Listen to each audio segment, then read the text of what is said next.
Hoy arrancamos a lo grande, porque nos vamos directos a la antigua Grecia, año 430 a.C., cuando Atenas era el centro del universo del postureo político y filosófico.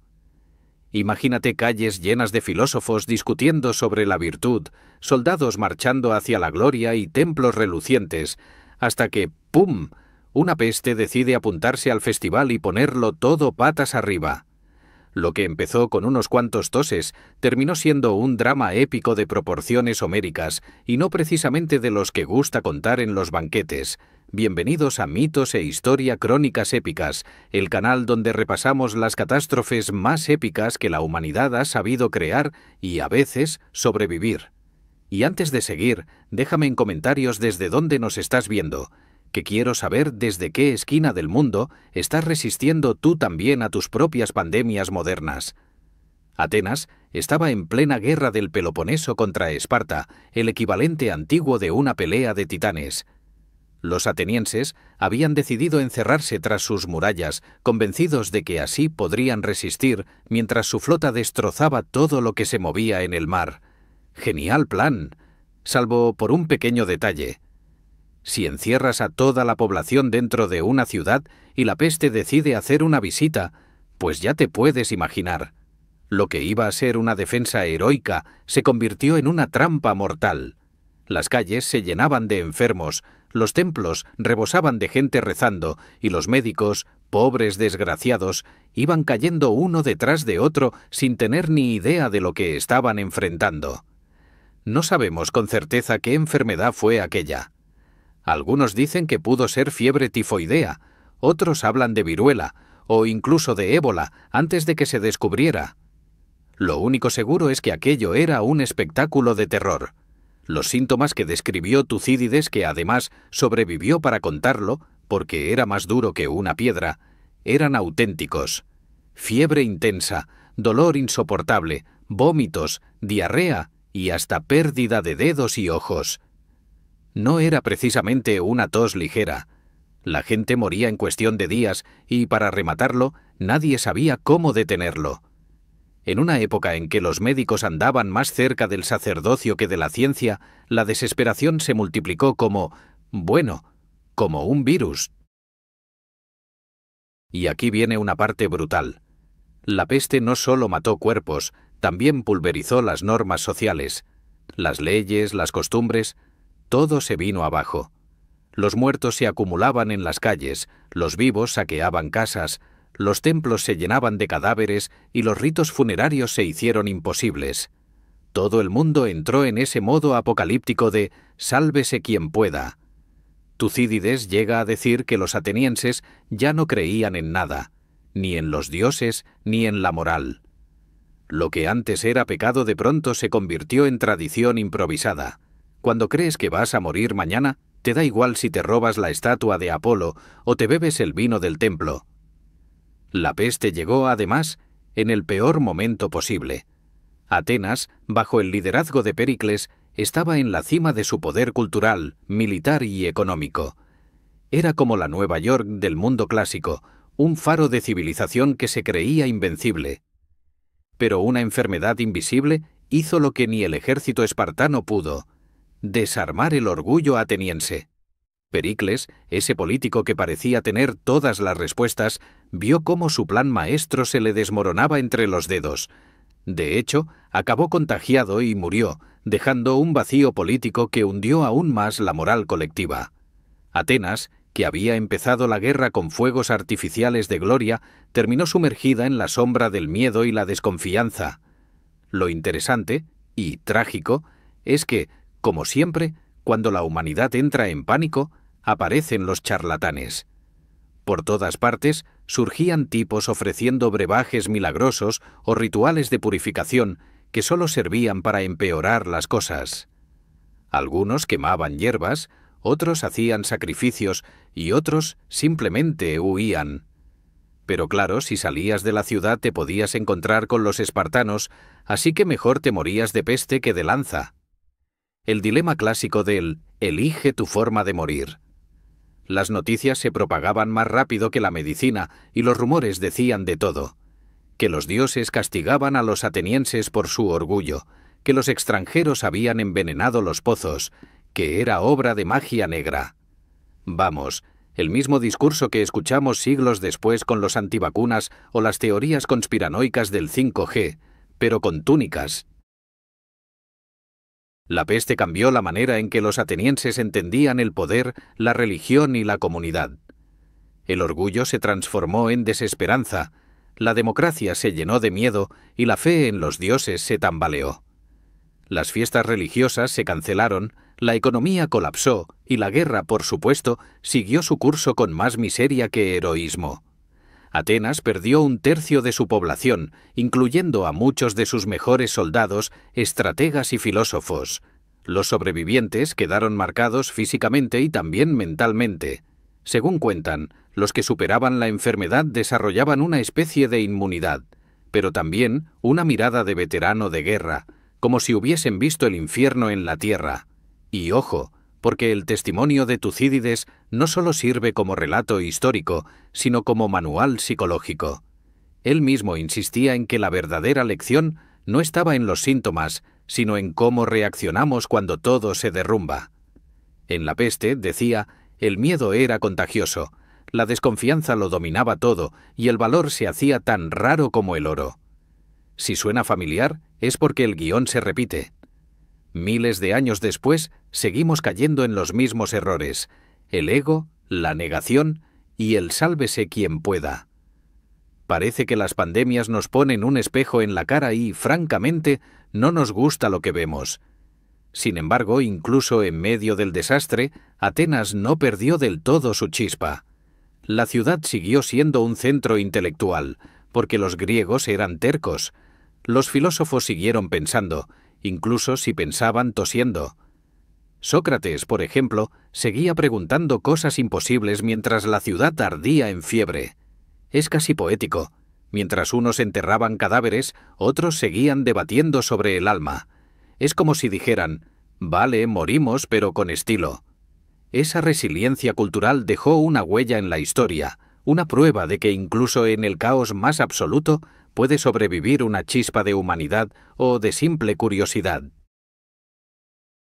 La peste de Atenas no solo fue una tragedia, fue también una advertencia escrita en letras enormes sobre los muros de mármol. Por más poderosa que parezca una civilización, siempre hay algo más pequeño, invisible, que puede ponerla de rodillas. Un virus, una bacteria o cualquier otra cosa diminuta que nos recuerde que no controlamos nada. Pero tranquilos, que este es solo el primer acto de un festival de pestes, virus y desastres médicos que nos han moldeado como especie. En el próximo capítulo nos iremos a Roma, donde veremos cómo el mayor imperio de la antigüedad también tuvo que enfrentarse a un enemigo sin espada, sin escudo y con muchísima mala leche. Agarra el gel desinfectante y nos vemos ahí. Roma, siglo II, después de Cristo. El imperio está en su momento dorado, lleno de carreteras, acueductos, anfiteatros y gente que se cree invencible. Lo que no sabían es que la historia tenía preparada una sorpresa microscópica y muy cabreada. Empezó en el este, con las legiones que volvían de hacer sus cosas de romanos, es decir, conquistar, arrasar y llevarse todo lo que no estuviera clavado al suelo. Y en medio de tanta gloria, se trajeron de regalo una peste que haría historia.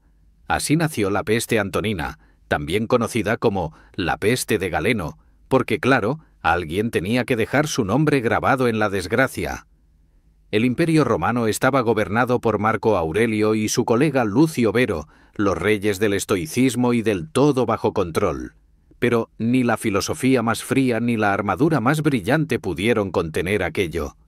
Los soldados enfermos empezaron a caer como moscas, las ciudades se llenaron de cadáveres y las familias enteras desaparecían sin despedirse. Si pensamos que Roma estaba acostumbrada a luchar contra bárbaros y ejércitos enteros, imagina la sorpresa cuando su enemigo era invisible. Los historiadores modernos creen que fue viruela o sarampión, pero en ese momento nadie tenía ni la menor idea de lo que enfrentaban. El origen del brote fue tan romano como su arrogancia. la campaña en Mesopotamia. Las tropas invadieron la ciudad de Seleucia y, según se cuenta, saquearon un templo. Y ya sabemos que tocar lo sagrado suele venir con consecuencias. Poco después, los legionarios volvieron a casa, sanos, fuertes y tosiendo.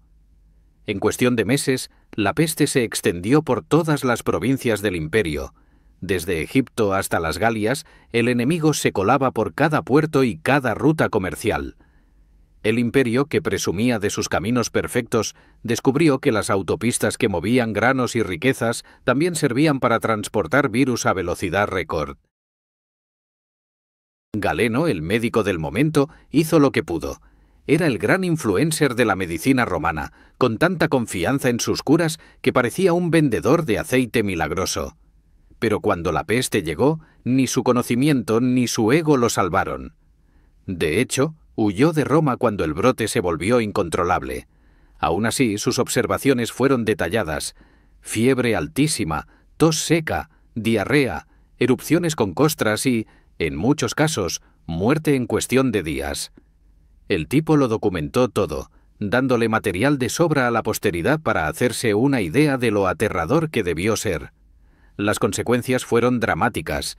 Se calcula que murieron entre 5 y 10 millones de personas, una barbaridad para la época. Roma perdió soldados, campesinos, comerciantes, todo. Las minas dejaron de producir, las cosechas se pudrieron y la economía se vino abajo. Era tan grave que incluso los sacrificios a los dioses se suspendieron.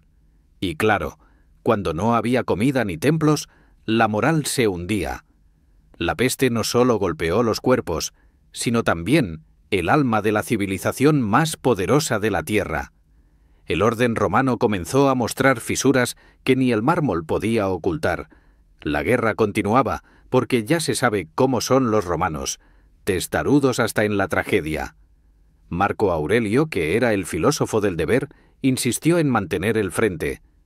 Pero sus soldados estaban tan diezmados que muchos ejércitos se disolvieron solos. Algunos historiadores creen que por momentos el imperio estuvo al borde del colapso, pero la disciplina y el miedo a las represalias mantuvieron la maquinaria funcionando. Sin embargo, la peste marcó un antes y un después en la historia militar romana, demostrando que ni las legiones con más músculo podían vencer a lo que no veían venir. El impacto cultural también fue brutal. En medio de tanto caos, las supersticiones se dispararon. Surgieron nuevos cultos, profecías y falsos profetas asegurando que los dioses estaban furiosos. Otros decían que era el fin del mundo y que Roma debía purificarse. El propio Marco Aurelio, en medio de la desesperación, escribió en sus famosas meditaciones sobre cómo afrontar la muerte y el dolor con serenidad. Imagínatelo, escribiendo frases filosóficas mientras la ciudad apestaba a humo y a cuerpos. Todo un influencer del autocontrol. Y sin embargo, su calma no era fingida. Sabía que el imperio se encontraba frente a una crisis espiritual, tanto como biológica. Es curioso cómo esta peste aceleró cambios enormes sin que los romanos lo notaran del todo. Empezó la decadencia de las ciudades, el debilitamiento de las fronteras y, poco a poco, esa sensación de que Roma ya no era eterna. La población disminuyó tanto que la mano de obra se volvió escasa. Hubo que traer esclavos y colonos de cualquier parte. La brecha entre ricos y pobres se ensanchó, porque claro, los que podían huían al campo, y los demás se quedaban a ver cómo su mundo se desmoronaba. En las calles, el miedo se convirtió en el nuevo lenguaje común, y mientras tanto, la peste seguía su curso. Algunos brotes duraron más de una década, apareciendo y desapareciendo, como si el virus jugara con los humanos. Los templos se llenaban de oraciones, pero el cielo permanecía en silencio. En ese ambiente de desesperación, la gente empezó a buscar nuevas creencias, nuevas formas de esperanza. Y sí, aquí es donde las religiones orientales y las ideas cristianas comenzaron a ganar fuerza. Las promesas de un mundo mejor después del sufrimiento resonaban como música celestial después de tanto dolor. Sin saberlo, aquella peste plantó la semilla de una transformación religiosa que marcaría los siglos siguientes. Los emperadores intentaron recuperar el control con medidas más logísticas que médicas, aislar ciudades, quemar objetos contagiados, limitar los movimientos. Nada de eso funcionó del todo, pero al menos parecía que hacían algo. La peste no se detenía ante decretos ni muros. Era el preludio de un cambio de era, una advertencia de que el coloso romano tenía grietas demasiado profundas. Marco Aurelio murió durante uno de los brotes, probablemente víctima de la misma enfermedad, dejando a su hijo cómodo en el trono. Y con él empieza otra historia, la del principio del fin del imperio. Spoiler, ese chico era todo menos filosófico. Al final, la peste antonina nos enseña un patrón que se repetirá una y otra vez. La humanidad, por más avanzada que se crea, olvida que un simple microbio puede derribar imperios. Roma sobrevivió, pero nunca fue la misma. La peste dejó cicatrices que se notaron durante siglos. Lo irónico es que, en medio de todo, aquella tragedia también empujó el pensamiento médico y filosófico. El desastre se convirtió en conocimiento, el dolor en reflexión. Y eso, si lo piensas, es lo más romano que existe. Convertir la ruina en historia gloriosa. En el próximo capítulo viajaremos a la Edad Media, donde la peste no solo mató pueblos enteros, sino que cambió la historia de Europa para siempre. Y aviso, ahí sí que corre sangre, sudor y mucha tos. Prepárate, porque aquí entramos en terreno oscuro, literal y metafóricamente. La Edad Media, el siglo XIV, Europa entera oliendo a incienso, vino rancio y, pronto, a cadáver. Lo que venía no era una gripe, ni una fiebre de 3 días. Era la madre de todas las pandemias, la peste negra. Apareció como un susurro en las rutas comerciales entre Asia y Europa, pero en cuestión de meses se convirtió en una sinfonía de muerte. Y no es exageración. Si la peste de Atenas hizo tambalear a una ciudad y la antonina golpeó a un imperio, esta directamente le dio un bofetón al continente entero. El origen fue, como siempre, difuso y lleno de sospechas. Se cree que empezó en Asia Central, viajando felizmente en las pulgas que vivían en las ratas negras que viajaban en los barcos mercantes. Una especie de festival del contagio con entrada libre. Cuando los barcos llegaban a los puertos europeos, traían más que especias y seda, traían la muerte. En el año 1347, los genoveses que comerciaban en el Mar Negro huyeron de un asedio en Crimea y, sin saberlo, se llevaron a bordo el peor souvenir de la historia. Cuando llegaron a Sicilia, la peste desembarcó con ellos y en pocos años se había extendido a toda Europa. En solo 5 años, la población europea cayó casi a la mitad. Casi la mitad. Una cifra tan monumental que todavía suena a ficción. Los síntomas eran dignos de una película de terror. Fiebre, vómitos, manchas negras en la piel y los bultos hinchados llamados bubones, que daban nombre a la peste bubónica. Si te aparecía uno en la ingle o en la axila, ya podías ir escribiendo tu testamento. En la mayoría de los casos, la gente moría en menos de una semana, a veces en 3 días. Pero no todo quedaba ahí. Existía también la versión pulmonar, aún más agresiva, que se transmitía por el aire y mataba tan rápido que muchos ni llegaban a entender qué les pasaba. Los médicos medievales, con sus mascarillas en forma de pico de pájaro, parecían personajes de terror. Se pensaba que el pico, relleno de hierbas, purificaba el aire. En realidad, solo servía para dar más miedo. El caos en las ciudades fue absoluto. Nadie entendía qué estaba pasando y cada cual dio su propia explicación. Algunos culparon a los judíos, porque claro, siempre hace falta alguien a quien echarle la culpa. Otros pensaban que era un castigo divino, y había quienes creían que el aire estaba envenenado. Las calles se vaciaron, los mercados se paralizaron y los cementerios no daban abasto. Los monjes rezaban, los médicos huían, los ricos se encerraban, y los pobres, bueno, los pobres no tenían a dónde ir. En muchas ciudades se veían carretillas llenas de cuerpos siendo llevados fuera de las murallas. El sonido de las campanas se volvió constante, y la muerte se convirtió en la música de fondo de Europa. En medio de tanta desesperación, aparecieron movimientos de penitentes conocidos como flagelantes. Eran grupos que recorrían los pueblos azotándose públicamente para pedir perdón a Dios por los pecados de la humanidad. Si hoy eso te parece extremo, imagina verlo con Peste y Pesteña.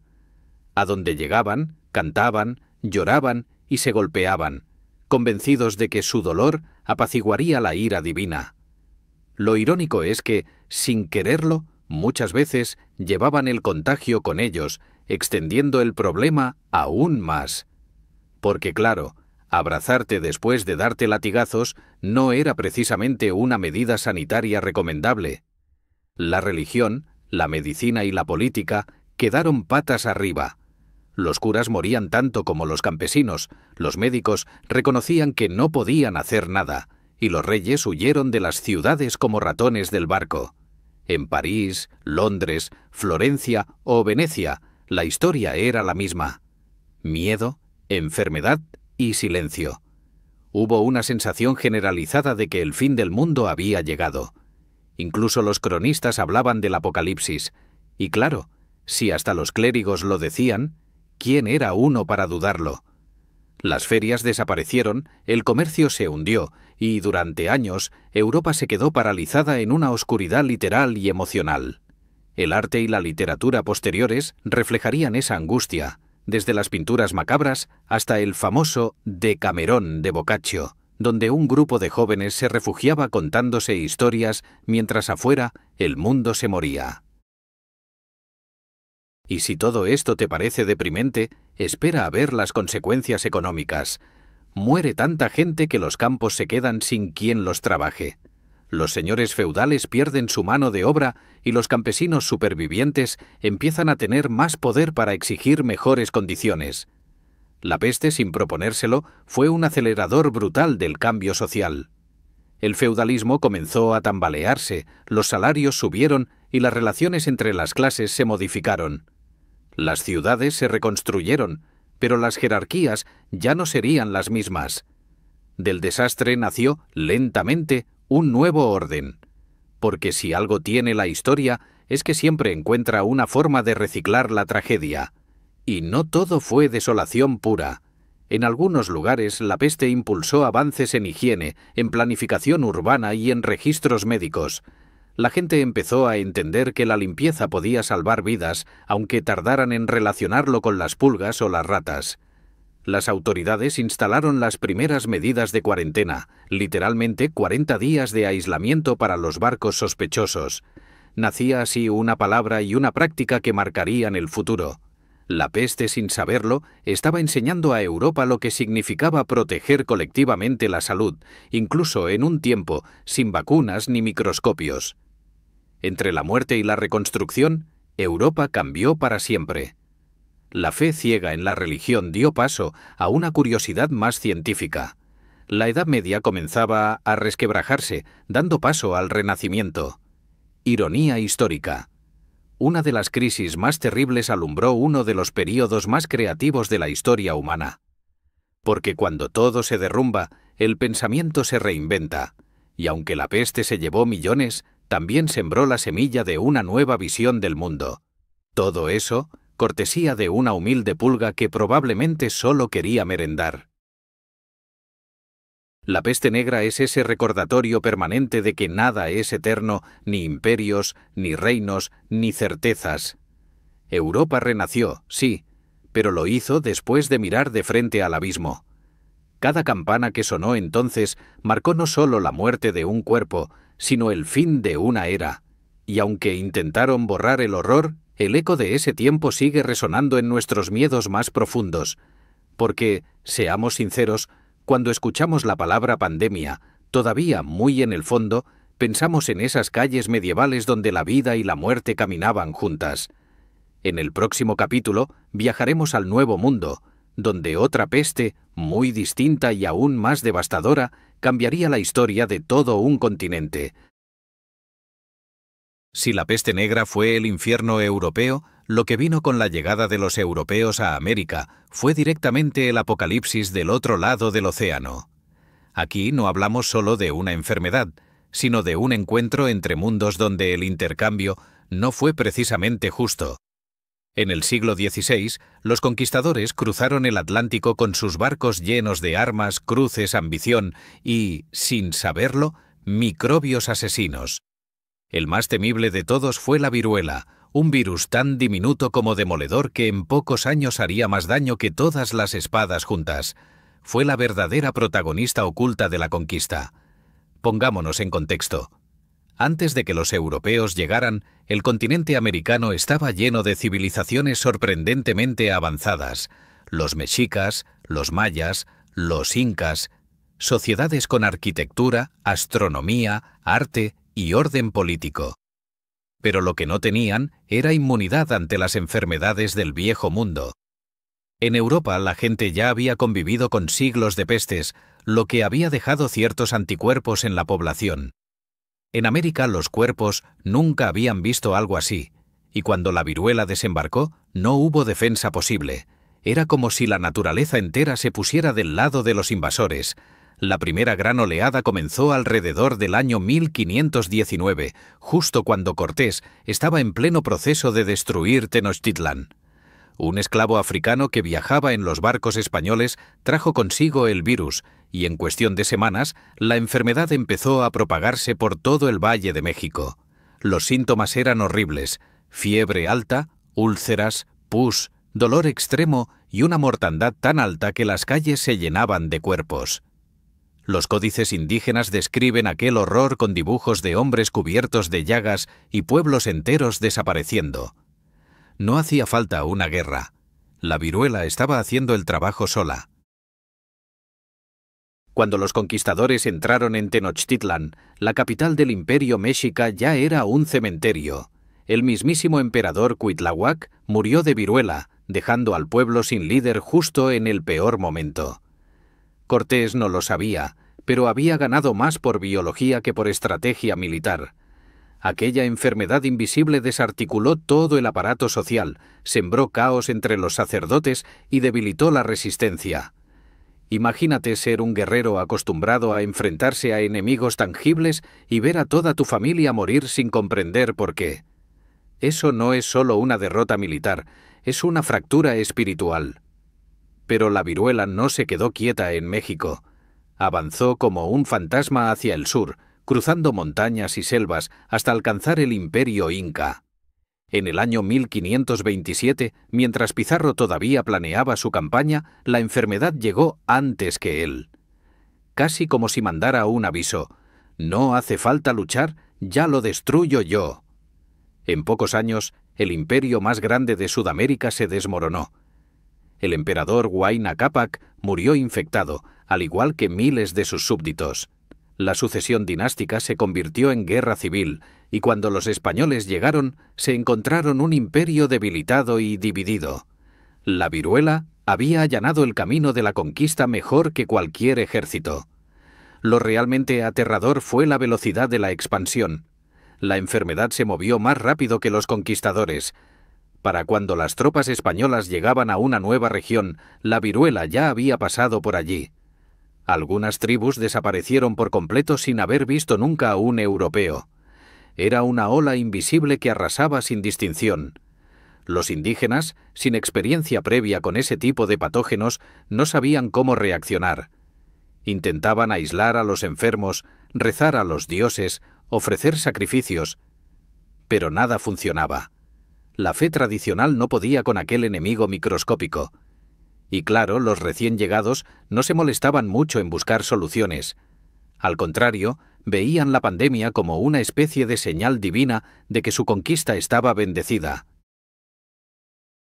Y atención, porque la viruela no solo destruyó cuerpos, también borró culturas enteras, documentos, lenguas, tradiciones orales, formas de vida que desaparecieron sin dejar rastro.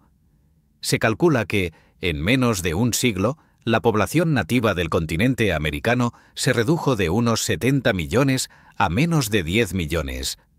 Una de las mayores catástrofes demográficas de la historia.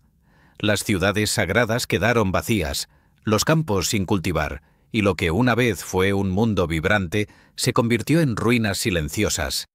Imagínate el trauma colectivo de ver tu universo espiritual desmoronarse y encima creer que los dioses te habían abandonado. Para los europeos, sin embargo, el desastre ajeno se convirtió en oportunidad. Con menos resistencia nativa, las campañas militares y las colonizaciones se aceleraron. Las tierras quedaron abiertas al cultivo, las minas al saqueo y las almas, según decían, a la evangelización. Todo bajo la sombra del virus que nadie veía pero todos sentían. Algunos cronistas incluso registraron que los españoles usaban mantas de enfermos como arma biológica improvisada. No sabían exactamente cómo se transmitía la viruela, pero intuían que podía extenderse por contacto. Y claro, cuando la ética brilla por su ausencia, las reglas del juego se escriben con pus. Curiosamente, la misma viruela que desoló América terminó volviéndose un desafío global.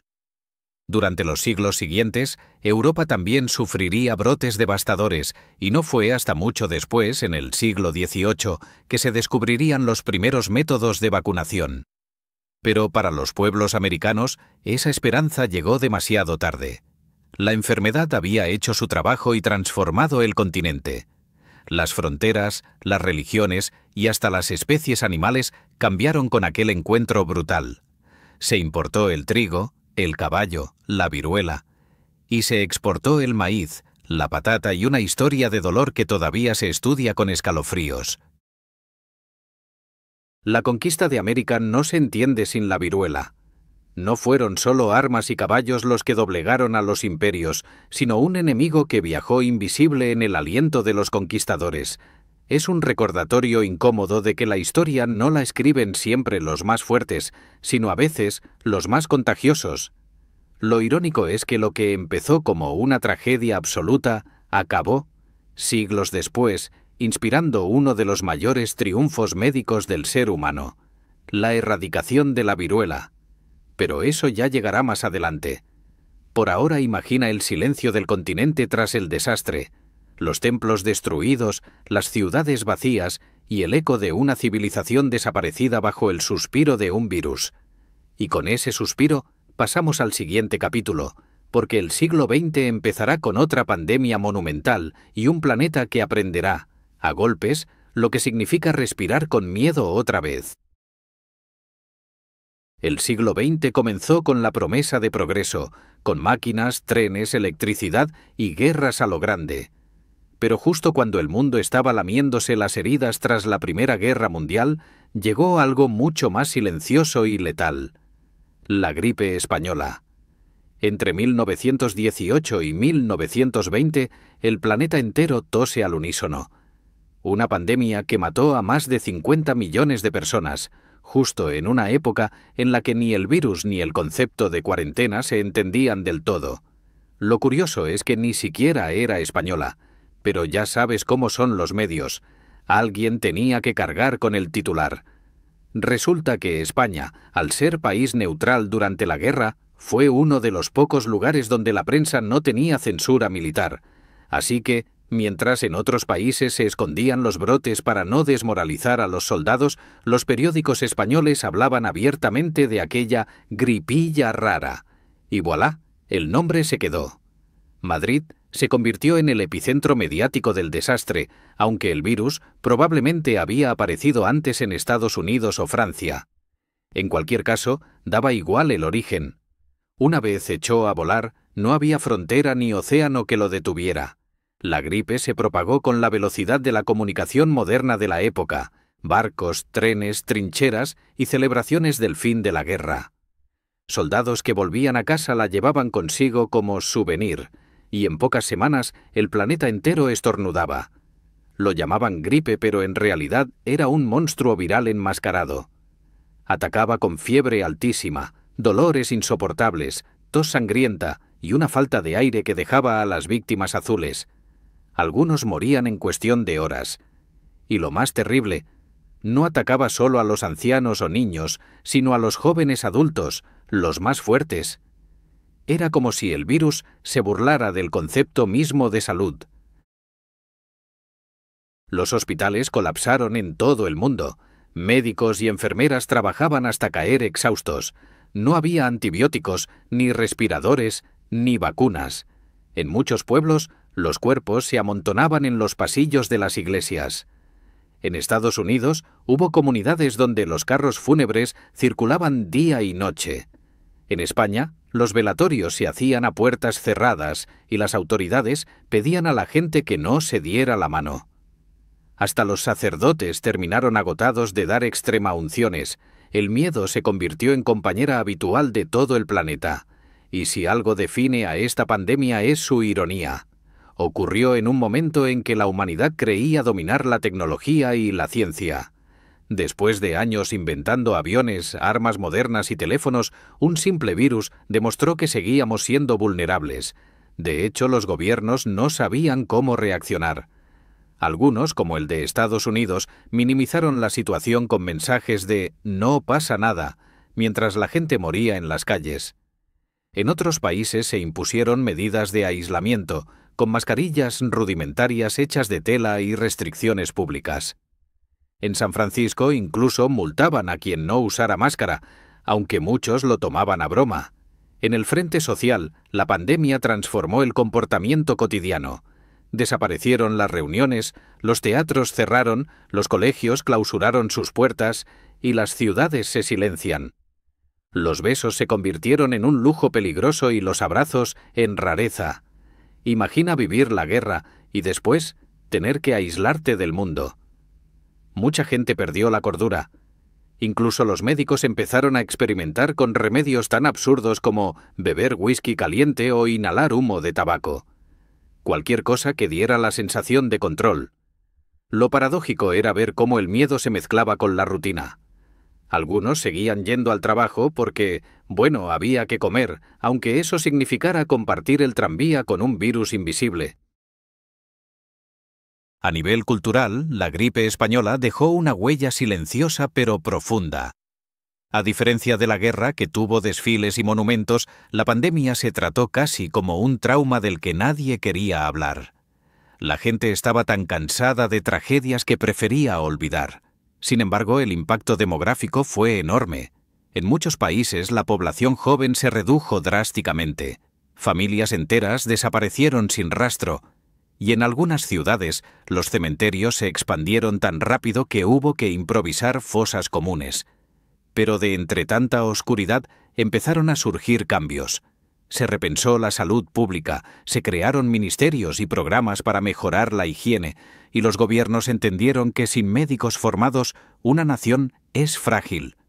La medicina aprendió a golpes. Los investigadores comenzaron a estudiar seriamente los virus y su mecanismo de transmisión. Aunque tardarían décadas en entenderlos, la pandemia despertó una nueva generación de científicos. Fue gracias a este impulso que, en los años siguientes, los avances en vacunación y microbiología se aceleraron. En cierto modo, la gripe española fue una maestra cruel que enseñó las reglas del juego de la biología moderna. La humanidad aprendió el concepto de prevención y la importancia de compartir información científica, aunque lo hiciera llorando por el camino. Los gobiernos también sacaron lecciones políticas. Por primera vez se entendió que una enfermedad podía tener consecuencias económicas globales. La gripe causó recesiones, paralizó el comercio y modificó las migraciones. Las ciudades empezaron a organizar campañas de limpieza, control de basuras y promoción de hábitos saludables. Y, aunque la tecnología todavía estaba en pañales, el espíritu de la cooperación internacional comenzó a germinar. Décadas después, esa semilla daría lugar a instituciones de salud global, pero su origen se remonta a esos años de fiebre y desesperación. Aún así, lo más humano del asunto fue la respuesta emocional. En medio del miedo surgieron actos de compasión inesperados, vecinos que cuidaban a otros, enfermeras que se ofrecían sabiendo que podían morir, médicos improvisando tratamientos con lo que tenían. Cuando la situación se volvió insoportable, quienes sobrevivieron desarrollaron una especie de hermandad silenciosa. No hubo medallas, ni himnos, ni estatuas, pero sí una resiliencia que mantenía viva la esperanza, porque después de tanto dolor, lo único que quedaba era seguir adelante. La gripe española cambió el siglo XX más de lo que sus contemporáneos imaginaron. No fue solo un brote pasajero. Fue un punto de inflexión entre el viejo mundo y la era moderna. Nos enseñó que el progreso no es indestructible, que incluso en la cima de la civilización, un estornudo puede derribarla. Es un recordatorio de que la soberbia se paga cara y de que la salud pública es mucho más que un asunto de hospitales. El virus desapareció, pero las lecciones quedaron grabadas. Y atentos, porque como veremos en el próximo capítulo, el siglo siguiente traería una pandemia aún más compleja, más polémica y más cargada de prejuicios, la del VIH y su guerra invisible. La segunda mitad del siglo XX llegó con una sensación de victoria. El hombre había pisado la luna, las vacunas habían domado enfermedades milenarias y la ciencia se sentía todopoderosa. Pero, justo cuando el optimismo parecía invencible, apareció una nueva sombra: el VIH. No era como las pestes anteriores, no llenaba las calles de cadáveres ni paralizaba ciudades, pero se metió en lo más íntimo: el cuerpo y el miedo. Y esta vez, el enemigo no solo atacaba el sistema inmunológico, también destrozaba vidas a través del prejuicio. Todo empezó a inicios de los años 80, cuando los doctores en Estados Unidos comenzaron a notar algo raro. Hombres jóvenes, aparentemente sanos, empezaban a enfermar repentinamente de infecciones rarísimas, neumonías que no respondían a tratamientos, cánceres exóticos y una rápida pérdida de peso. Se hablaba de una enfermedad que solo afectaba a ciertos grupos: homosexuales, usuarios de drogas, inmigrantes, trabajadores sexuales. Nadie entendía nada. Lo llamaban con un tono cargado de ignorancia el cáncer gay. Y ya desde el principio, la ciencia caminaba detrás del miedo. La cosa se descontroló cuando empezaron a llegar casos de todos los rincones: personas heterosexuales, mujeres embarazadas, niños que recibían transfusiones. De pronto el mito se hizo pedazos. No era una enfermedad de otros, era una amenaza global. En 1983, los científicos identificaron al culpable: el virus de inmunodeficiencia humana, el VIH. Este virus atacaba a las defensas del cuerpo, dejando a la persona indefensa ante cualquier infección. Y cuando ya no quedaban barreras, aparecía el SIDA, el síndrome de inmunodeficiencia adquirida. En resumen, un enemigo que primero te ocultaba la daga y luego te quitaba la armadura. Pero más allá de lo biológico, el VIH trajo consigo una pandemia social. Los medios lo presentaban como un castigo moral, las iglesias lo señalaban como la consecuencia del pecado, y los gobiernos reaccionaban con silencio o indiferencia. En lugar de luchar contra el virus, muchos se dedicaron a juzgar a las víctimas. Ser diagnosticado con VIH no solo era recibir un pronóstico médico, era llevar una marca social. La gente perdía trabajos, familias, amigos. Los enfermos eran rechazados en hospitales y expulsados de sus casas. El terror era tan grande que algunos preferían morir en secreto antes que admitir su condición. El dolor y el miedo se convirtieron en rabia, y de esa rabia nació el activismo. En Nueva York y San Francisco surgieron grupos como ACTUP, que literalmente salían a gritar frente a las autoridades y farmacéuticas exigiendo atención. Su lema era claro: silencio, tap, muerte. No pedían compasión, exigían acción. Pintaban murales, hacían protestas, irrumpían en congresos y convertían el dolor en lucha política. Fue una rebelión que mezcló arte, rabia y esperanza. Y poco a poco, gracias a la presión y la visibilidad, el mundo comenzó a escuchar. El cine, la música y la cultura se convirtieron en altavoces. Películas como Filadelfia o canciones de artistas que vivieron la tragedia pusieron rostro al sufrimiento. Nombres como Freddie Mercury o Rock Hudson hicieron que el tema saliera de la clandestinidad. De repente el SIDA ya no era una enfermedad lejana, tenía voz, mirada y dolor popular. El estigma seguía, pero la empatía empezaba a abrirse paso. No todos lo entendían, claro, pero el mundo comenzaba a reconocer que esto no era un problema de minorías, sino una herida de toda la humanidad. Mientras tanto, la ciencia avanzaba a trompicones. La identificación del virus permitió poco a poco crear pruebas diagnósticas. A finales de los 80 se descubrieron los primeros tratamientos, aunque eran duros y apenas prolongaban la vida unos años. Los pacientes tomaban cócteles de píldoras que debían ingerir con precisión milimétrica. Los efectos secundarios eran brutales.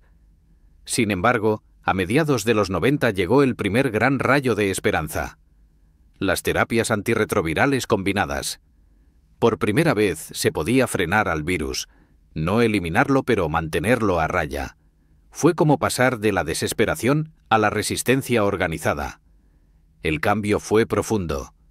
A medida que las terapias mejoraban, el VIH pasó de ser una sentencia de muerte a una enfermedad crónica tratable. Aún así, el estigma nunca desapareció del todo. En muchos países, seguir con vida implicaba luchar cada día contra la discriminación, el acceso limitado a los medicamentos o la falta de información. Las campañas públicas, los lazos rojos, las jornadas de prevención, todo eso fue resultado de décadas de activismo. El mensaje cambió. Ya no era pecado, era una cuestión de salud, de educación y de derechos humanos. A nivel global, la pandemia del VIH obligó a repensar el concepto de solidaridad. Surgen organizaciones internacionales dedicadas a la prevención, el acceso a fármacos y la educación sexual. Pero la brecha entre el norte y el sur seguía siendo abismal. Mientras algunos países lograban controlar los contagios, otros veían cómo millones morían por falta de medicamentos. África subsahariana fue especialmente golpeada.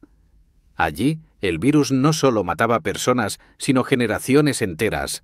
Niños huérfanos, economías destrozadas y comunidades enteras sumidas en luto perpetuo. La enfermedad se volvió también un espejo del orden desigual del planeta. El VIH cambió la forma en que hablamos del cuerpo, el sexo y la muerte. Despertó debates sobre educación, libertad y empatía. Nos obligó a mirar lo incómodo, a entender que los virus no tienen moral, pero nosotros sí. Y aunque las estadísticas mejoran, sigue siendo un recordatorio permanente de que la ignorancia mata tanto como la enfermedad. El virus sigue ahí, agazapado, pero las lecciones están grabadas a fuego. La importancia de la información, la empatía y la ciencia colaborando con la sociedad. Hoy vivir con VIH ya no es una condena, pero tampoco un capítulo cerrado. Seguimos aprendiendo que las pandemias no solo se combaten con laboratorios, sino con comprensión, y que el miedo, como siempre, es el primer síntoma que debemos curar. De esta lucha invisible surgieron avances médicos, conquistas sociales y una nueva conciencia sobre la salud global. En el próximo capítulo, el siglo XXI nos pondrá frente a un enemigo familiar, global y caótico, el coronavirus, y ahí la humanidad aprenderá, otra vez, qué tan fácil es detener el mundo con solo un estornudo. Y aquí llegamos, al momento en que la historia reciente decidió ponerse creativa. El año 2019 cerraba con fuegos artificiales, planes de viajes y memes de gatos, cuando de repente apareció una noticia pequeña en los portales asiáticos. Un nuevo virus en la ciudad china de Wuhan. Nadie le dio mucha importancia al principio. Parecía otra de esas alertas pasajeras que desaparecen tan rápido como llegan. Pero, ¡oh, sorpresa!, aquel virus iba a darnos la mayor lección del siglo XXI. En cuestión de meses, el planeta entero pasaría de abrazar sin miedo a esconderse tras mascarillas y gel hidroalcohólico. El COVID-19, causado por un virus llamado SARS-CoV-2, demostró que en un mundo conectado, las enfermedades viajan en clase ejecutiva. Lo que comenzó como un brote local se convirtió en pandemia mundial en tiempo récord. Wuhan pasó de ser un nombre desconocido a protagonizar titulares globales. En pocas semanas, los hospitales se llenaron, las fronteras se cerraron y la vida cotidiana tal como la conocíamos se detuvo. la humanidad pulsó pausa por primera vez en la historia moderna. Aeropuertos vacíos, estadios silenciosos y calles desiertas eran las nuevas postales del planeta. La incertidumbre gobernaba cada rincón. Nadie sabía muy bien qué estaba pasando. Unos decían que era apocalipsis, otros pensaban que no era para tanto, y muchos solo querían papel higiénico, porque claro, las prioridades se confundieron a lo grande. Los gobiernos improvisaron estrategias, unas más efectivas que otras, mientras la gente aprendía lo que significaba vivir en modo cuarentena. Escuelas, oficinas, teatros, todo cerrado. Los que podían trabajar desde casa lo hacían en pijama y cámara apagada, mientras los demás se las arreglaban para sobrevivir. De repente, la conexión a Internet se volvió más importante que el pasaporte. Los primeros meses fueron un cóctel de miedo y memes. La gente aplaudía desde los balcones, se compartían playlists de confinamiento y clases de cocina online. Mientras tanto, los médicos y enfermeros se convertían en héroes involuntarios, enfrentando jornadas imposibles en hospitales saturados. Las imágenes de ciudades enteras luchando por respiradores y camas dieron la vuelta al mundo. Italia, España, Estados Unidos, todo el planeta temblaba ante algo tan pequeño que ni se veía. Por primera vez en siglos, un enemigo común unía a todos los países. Solo que no todos estaban de acuerdo sobre cómo pelearlo. Y aquí viene la parte más irónica. El virus no fue solo una crisis sanitaria, también fue un experimento social masivo. Las redes se convirtieron en campo de batalla entre científicos, opinólogos y conspiranoicos, que si el virus era de laboratorio, que si lo había inventado Bill Gates, que si el 5G te controlaba la mente. De pronto todos eran expertos en epidemiología. Mientras tanto, los científicos reales trabajaban sin descanso para entender cómo detenerlo.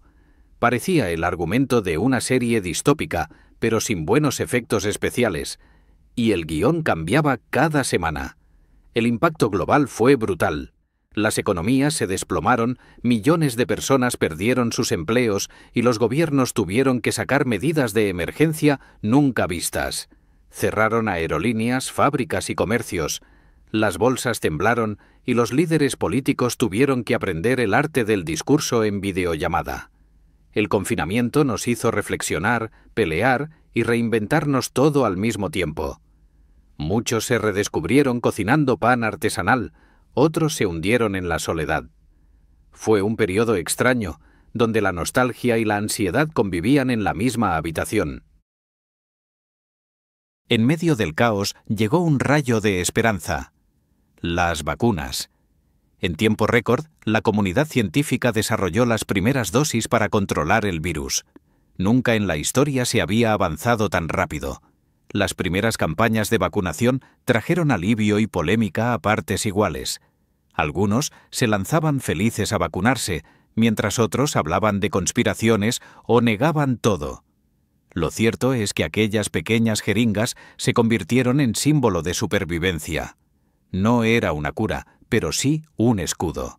La ciencia había respondido y, aunque imperfecta, había ganado una batalla crucial. Pero el COVID no solo cambió la medicina, cambió la sociedad. Nos hizo replantearnos el valor de la cercanía, del tiempo y de la salud mental. Aprendimos, a la fuerza, lo frágil que puede ser la rutina. Los abrazos se transformaron en lujo y las pantallas en refugio. Surgieron nuevos hábitos, nuevas formas de trabajar y comunicarnos. Muchos descubrieron que podían vivir con menos, otros que su rutina era más importante de lo que imaginaban. El virus nos quitó muchas cosas, pero también dejó al descubierto las grietas y virtudes de nuestra humanidad. Y si algo caracterizó aquella época fue la distancia. La distancia física, emocional y económica. Mientras algunos hacían videollamadas en casas cómodas, otros no tenían cómo aislarse. La pandemia dejó claro que el virus no golpeaba a todos igual. Los más pobres sufrieron más, los más ricos se recuperaron antes. La solidaridad apareció, sí, pero el egoísmo también. Hubo gestos heroicos y otros que daban vergüenza ajena. La pandemia fue un espejo cruel que nos obligó a ver tanto nuestra empatía como nuestra indiferencia. Después de 2 años de curvas de contagios, variantes con nombres de letras griegas y discusiones interminables sobre mascarillas, el mundo empezó a reabrirse poco a poco. No fue un final feliz de película, sino una transición cansada. Salimos a la calle con cautela, como si el aire todavía guardara secretos. Habíamos sobrevivido, sí, pero algo había cambiado para siempre. Algunos hablaron de nueva normalidad. Otros simplemente querían recuperar su vieja vida, aunque ya no existía. El mundo seguía girando, pero lo hacía un poco más despacio, con el recuerdo de lo que pasó flotando en cada apretón de manos. El COVID-19 fue más que una pandemia. Fue una pausa colectiva, una llamada de atención global. Nos recordó lo conectados y lo vulnerables que estamos. Demostró que la ciencia puede salvar millones de vidas, pero también que la información y la empatía son armas esenciales. En memoria de aquellos años extraños, podemos decir que no solo luchamos contra un virus, sino contra nuestra propia naturaleza.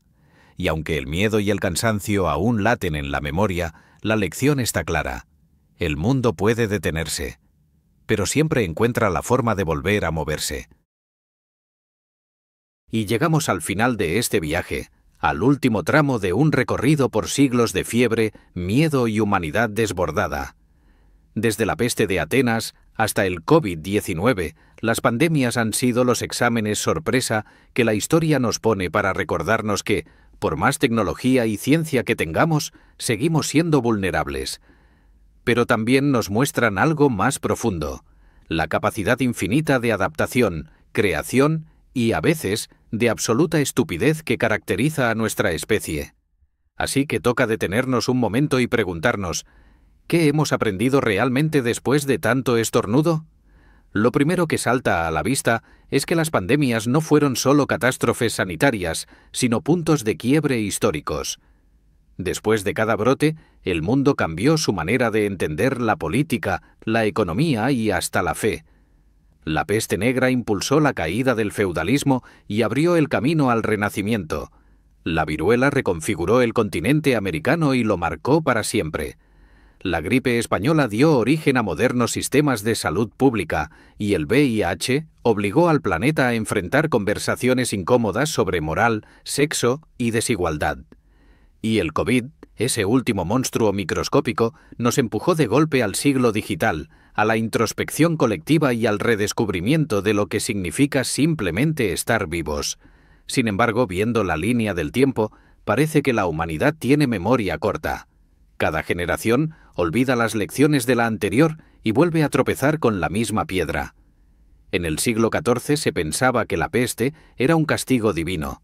En el siglo XX, algunos todavía lo creían. En el 2020, con toda la tecnología del mundo, vimos teorías conspiranoicas florecer más rápido que los contagios. Quizás el verdadero virus es la desinformación, ese que nunca deja de mutar y al que todavía no hemos encontrado inmunidad.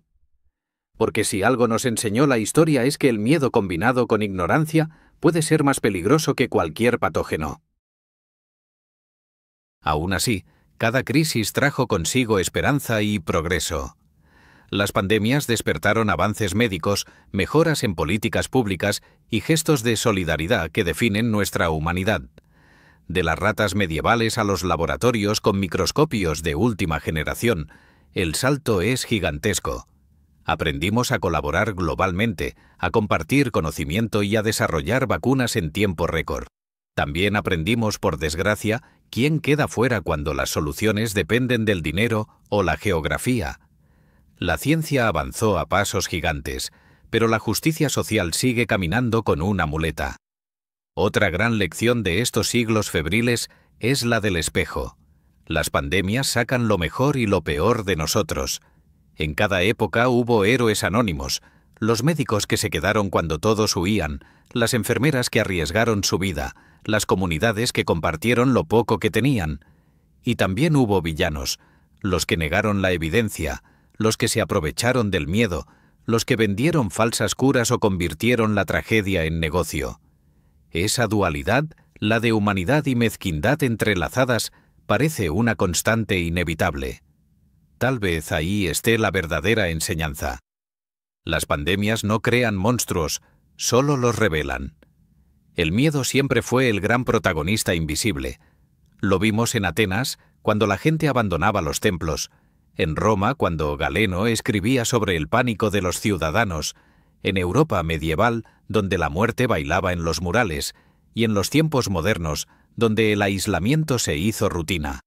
El miedo nos mueve, nos paraliza o nos transforma.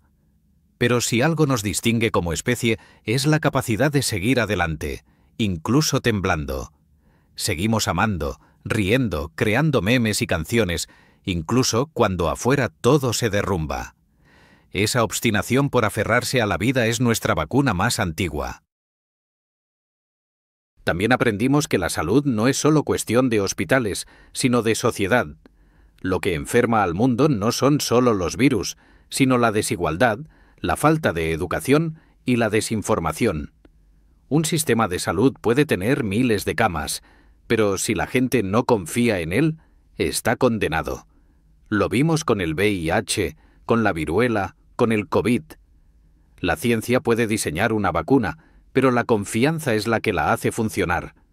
Hemos avanzado mucho, sí, pero mientras existan barreras sociales, religiosas o económicas, seguiremos vulnerables.